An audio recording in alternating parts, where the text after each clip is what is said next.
All right, welcome back, folks. And look who's with us this morning, Captain Michael Cowart. Thank you for having me. Good to see you, buddy. Always great to have Michael on. And now, before we get to talking, now we're going to do a drawing for for a free trip, a 4-hour trip with Captain Michael. And you saw what happened on the last trip. We had a good time. We caught a lot of fish. We caught a lot of fish, had a good time. All right, what you been up to?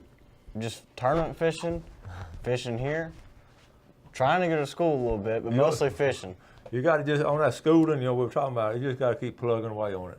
Just a little bit at a time. That's all I'm doing. I'm going to be Gulf Coast's longest student at this rate, but I'm going to do it. That's okay. You just keep a little bit at a time, and you'll get it done. All right, let's talk about fishing. Now, y'all have been tournament fishing, you and your dad, and y'all did. Let's go. Y'all went, since you were here last, I know y'all fished Louisiana. Yes, sir. A couple weeks ago, and it was messed up or something, wasn't it? We've been there a couple times since I've been here, Yeah. but the last time we were there, we were fishing a tournament out of Empire, and anybody that knows Empire, it's just a little cut next to the Mississippi River. Mm-hmm. And you can either fish the backside, which the fishing isn't that good, or you can go in the Mississippi River and run north to Delacroix or run south to Venice. But you have to go through a lock to get in the river. Well, day one, everything went good. You went through the lock, went and found your fish, caught your fish. Well, we had trolling motor issues with batteries, and 2 out of my 3 batteries went bad. And I just got them on the tester the other day, and out of my 36 volts, 24 of them were bad. So oh my goodness, that didn't work out. And then day 2, they were doing maintenance on the lock, which was not good timing considering the city of Empire has almost no business other than fishing. So all the red fishermen were getting ready to go through the lock, and you go through that first day to fish, and all of a sudden. Well, here's the worst part. They let you go through in the morning, but they didn't let you back in for weigh-in. So they kind of gave us a vague heads up, like it may or may not be closed. So we actually had to run all the way. We got there, checked, and it was closed. And we gave ourselves plenty of time to run around. So we ran all the way from Empire, all the way down around and back the backside of Venice, up the backside, and got in the back way of Empire and made it in time. We did good day 2, and we had a trolling motor that was operating. I had to replace all my batteries, but other than that, I wish we would have had a trolling motor day 1. But it definitely was a huge curveball for everybody in the field, at least. It was, it's one of those things that affects everybody, so I guess it's fair, but it was not planned. Yeah, and that's the unexpected that sometimes you don't expect on a lock not being open. Yeah, that's something that you think would be not a variable. And batteries and all, that's going to happen. That happens to all of us. Oh, yeah. So what y'all did pretty good on that tournament. We got 14th, and it wasn't a huge field. It was the open, so it's a smaller field, but we had a terrible day 1, but we couldn't get to our fish. We kind of had to go into the current and into the wind. There was a boat up there that we beat to the spot, and they could actually get up there because their trolling motor worked, and we couldn't get to them. So we kind of had to limp around the rest of the day, and we caught like just shy of 12 pounds, which for over there is nothing. That's good for here. Yeah, well, that would have been great for here. But day 2 we got just over 15 pounds, so we were a lot better day 2. If we would have had 2 day 2s, then we would have been up there in the money. Yeah. But it doesn't work like that tournament fishing. Well, that's good. Now, what bait we all throwing that day, those days? Well, I like to throw the Z-Man turbo crawls. Okay. And over there in Louisiana, there's a lot of crawfish, there's a lot of crabs, and it kind of imitates both of them. My dad likes to throw the diesel minnows or the Z-Man chatterbaits. Okay. And they really work, the chatterbaits work great over there because, believe it or not, they kind of a little bit more weedless than people think. They run through the grass good, and they have a lot of action and a lot of gold, like a gold spoon with that blade, and they make a lot of vibration. And those fish over there just see it, and they get angry, and they just want to eat it. You got a lot of spinner blade on it? Yeah, it's got that, it's like a spinner blade on the front. It's got a flat blade, and it just shakes. And when you're reeling in, your whole rod will be shaking in your hand. It's crazy how much vibration it gives off. It all that noise. So we had that tournament, and then we had one here last week or whatever, and y'all did good in it. Yeah, we did pretty good. We kind of were just waiting for the right fish to come by. We caught a lot of fish. We caught just shy of 12 pounds, which, like you said, is not terrible for over here, but in Louisiana, it's really good. I looked at those results, and there were so many people, 11, 12 pounds, like 8 or 9 teams were within a pound of each other. Yeah, we were right there in the middle of that, and we knew we were on good fish. We were kind of waiting for the right fish to show up, and we just kind of ran out of time. But we were catching a lot of fish, and they were getting bigger and bigger. I think if we would have had maybe another hour to fish. We could have got them the way everything was setting up, but we were just kind of waiting for two of the right ones to swim by, and they didn't that day. But a boat near us caught it, and they won. So that's how it goes. Now, did y'all use the same kind of bait here that you use over there? Y'all change up some? How do y'all do that? I throw a lot lighter tackle over here because you want to get a further cast here. Because Louisiana, a lot of it's sight fishing.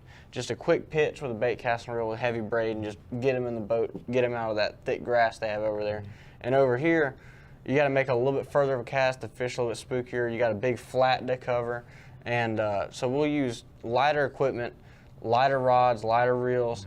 And, throw something that casts further. You'll still throw the diesel minnows, but they'll be on lighter lines, so they throw good. Throw we like to throw, it's actually a bass bait, but it's made by Z-Man. It's the big TRD, and it's just a stick bait. It looks like this pin, pretty much. Yeah. And we catch a lot of redfish on it, because people think redfish only eat crabs and shrimp and bait fish, but there's a lot of worms and stuff in the ground that they eat, and it imitates that. Also, gold spoons. Everybody knows about a gold spoon. They work great, and we throw those over here a lot. You never go red fishing without a gold spoon. That's right. We'll take our break. We'll be right back with Michael. We're going to talk about some rigs and all.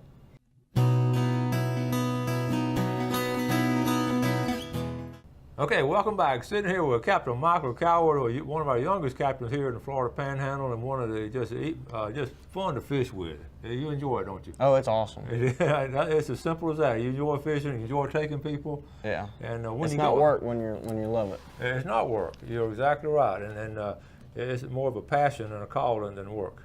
Now listen, when you take a group out, they want to catch fish.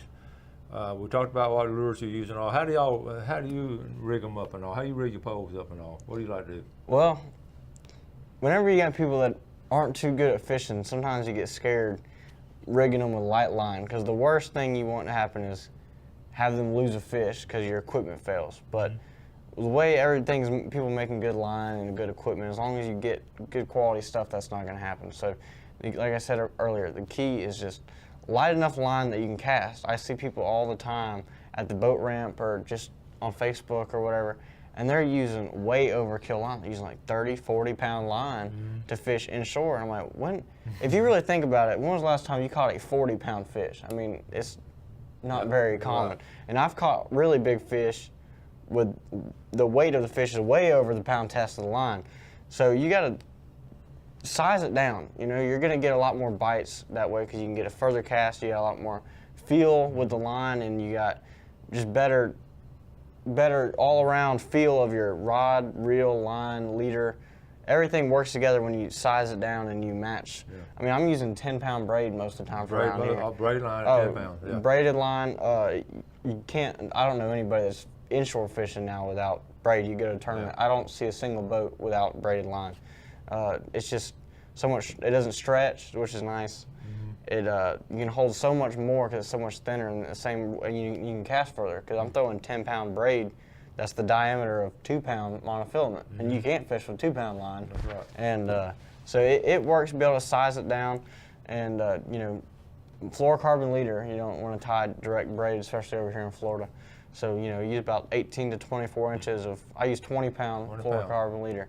And it seems to be working so far. It's a uni-to-uni knot to tie it together. Yeah. And that's one of those knots that everybody should know. If you don't know how to tie a uni knot or a uni-to-uni, that'll get you out of the woods a bunch of times. That's a good simple knot too, and it's strong. Oh yeah, that's one of those ones that everybody knows how to do, and it's been around forever. And you can do it real quick too. Yeah. Boom, boom, boom. Well, okay, that's some good advice right there. Now we're talking about in Louisiana and Florida, I know the fishing times, they just turn it on sometimes, don't they? Oh, yeah. And that's what's been fascinating to me all these years, how they just also go in a frenzy, then they shut it down, and pick it back up. Yeah. And so many variables. Yeah. A lot of it's, it's tide driven. You're talking about the tides every morning on the show, and that is that's one of my main reasons I watch the show. Not that I don't love watching the show, but to get the tides, because every time I go fishing, I have to check the tides, because you might rule out half of your spots. You might go, okay, the tide's doing this. Well, I can forget this, and this spot, and now I'm going to focus over here. And now you've narrowed down where the fish should be and what they're going to do, and you're going to have a lot more successful day by not just shooting in the dark because you don't know the tides or know where to go. And the wind always. Oh, has a yeah. factor, Like we're going to go fishing. Galen, we're planning to go last Thursday morning. We're going to go, and doggone wind was southwest at 15 to 20. Yeah. And we just and 80% chance of rain. So we had had a double whammy there. So we didn't go. Yeah, you stayed home. Yeah, I did my homework. But anyway, okay, now we got these tournaments now. We've been fortunate that Panama City has landed some of these redfish tournaments. I know your dad's worked hard on it, and some of these other, Fred Myers, they've all worked hard on getting these tournaments and all, and your dad's been instrumental in it. So, but next year, you were just telling me, tell us this is good news. So this is the first year that the Florida Pro Redfish Series has a Emerald Coast division, which is your Panhandle. They've always had the Big Bend and the East and West Coast, and it's been kind of a South Florida tournament. Well, they finally decided that we've raised our voice over here enough where we got our own division in the Florida Pro Redfish Series, which was good enough. And we got in the news the other day that next year they're really going to amp it up. So every Florida Pro Redfish Series tournament, whether it's way down south, East Coast, West Coast, here, wherever, Panama City, Big Bend, 10 grand guaranteed first place. Wow. Which is cash, which is a big deal. Every tournament's going to have that? Every tournament, first place, and that's not the championship. That's your normal tournament. Wow. First place, 10 grand. And then, you'll have the rest of the field get paid out accordingly. We're going to have more red fishermen, I imagine. Yeah. I'm telling you, that's a good payout. Yeah, it's there's not very many tournaments that pay out that much. Not on a regular basis like that. No, and that's every tournament. And then on top of that, so you have each division. This year we had 4 tournaments each division. Next year it's going to go to 3, and then you'll have 1 championship. Okay. This year the championship is in St. Augustine. Next year the championship will be here in Panama City. Right here. So you'll be fishing for 10 grand 3 times a year, and then you're going to be fishing for a lot more than that in championship. This year they're giving away a brand new beaver tail mosquito. Which, beaver tail is a fine boat. Yeah, well built. So that's first place this year for the championship. So next year, the championship is going to be here in Panama City. And not only will we be fishing for 10 grand on each of the regular tournaments, but you're going to be fishing for, probably close to $50,000, $60,000 for first place in the championship here next year. What's great about this, you still keep your full-time job. Well, this is like a recreational part. Oh, yeah. You got a hobby. I mean, you can go play golf if you want to, but you're not going to win that kind of money playing golf. No, and you can get lucky in golf, but it's 2 casts doing what we're doing. Yeah, and again, it's like old Matt Smith said last week, that competition, it's just fun to compete. Oh, yeah. And so we'll talk about how you can enter and all that. So the championship will be here in Panama City. Yes, sir, for 2018. You don't have to know, it hasn't got dates and all yet. No, sir. It'll be at the end of the year, kind of October, November, I'm sure, but I don't know the exact dates yet. Well, that's going to be awesome. Panhandle Outdoors, I guarantee you, we'll be right there in the midst of it. Heck, I might have to start red fishing for a tournament. Hey, I can get you. Hey, I'll get you a partner. I'm sure there's a long list of people that want to fish with you. Man, I'm serious. Okay, look, we're going to take our final break, and we're going to be right back. Okay, welcome back. Glad you're with us this morning. Always here with Captain Michael Cowart. We're going to do our fishing game times real quick. We've got all kinds of things to do on this segment. Fishing game times today brought to us by Blue Water Outriggers. Only one time today. It's right in the middle of the day. When you just get one time, that's when it comes. It's going to be 12:17 to 2:17. Okay. Now we're going to show some pictures. Then we're going to draw for the winning trip for September fishing with Captain Michael. This is a good post. One of our viewers, Scott Lightsey, from Hamilton, Georgia, outside of Columbus, I guess. Yes, sir. First of all, tell us about him, because you ran into him and took him fishing. He gave me a call and said that he was going fishing with another offshore guide in our area, and he said that they wanted to do some inshore fishing. So he called me up, and I gladly took him out, and he turned out being one of the nicest, kindest people I've ever met, or his family, but him, just one of the nicest groups of people. And long story short, I was looking on getting some work done to my truck, and he said, well, that's what I do for a living up here in Georgia. I've been doing it since the 70s. I'm one of the original people to do work on trucks. So I said, you know what, you got my business, I'll drive up there to you. And he took good care of me, and I felt a lot more comfortable with him doing it, because he really does a fine job, and he knows what he's doing. He's been doing it longer than just about anybody else out there, so he does an amazing job at what he does. And you were telling me you found out he watched the show. Yeah, he said, we were just talking on the boat, and he said, we mentioned a name, and he said, man, that sounds so familiar. Where have I heard that name before? And he said, I saw it on Coach show on Panhandle Outdoors. I said, you watch Panhandle Outdoors up in Georgia? He said, oh yeah, I watch it every morning. I said, I can't, that's awesome. Oh, that's great. We want to say good morning, Scott. Here's some pictures he sent us. Okay, we're going to read this, okay? Last week of July with Captain Ashton Lewis, who in turn introduced me to Captain Michael Cowart, two of the finest fishing captains in Panama City. Shark was caught last weekend after he robbed us of a good red snapper. It's an 8-footer reef shark released along with the snapper we didn't get back. Sent in from Scott Lightsey from Hamilton, Georgia. And here's the shark here, I believe. I know that's frustrating when the shark gets your red snapper and all, but that's good to hear from a YouTube viewer and all. Appreciate, Scott, appreciate you watching the show. Appreciate the job you did on Michael's truck. I saw it this morning. Looks pretty good, doesn't it? Nice looking truck. It really is. He knows what he's doing. You know, it sits high like that. And, you know, I saw last week during the storm in Houston, all those high trucks were making it through there when these little cars were sort of choking off. That's one of the first things I noticed. All right, we're going to draw. All right, here it is. This is going to be a trip. And with Michael, we're going, and I'm going to try. I went on the last one. I really tried to go in all of them. I enjoy just going and watching all fish and video and all. And now, if you cannot, if you're not interested, I know some of y'all may not want to go red fishing or speckled trout fishing with Michael, and because not that you don't want to go with him, you just don't fish. So you might, but please let me know, and we'll get someone else to go. Okay? And I'll give you if I draw your name, you don't want to go, I'll get you like a rod and reel or something. Okay? All right, here we go. Draw one name to go with you. Trip for two, including Coach. Yes. And the winner is.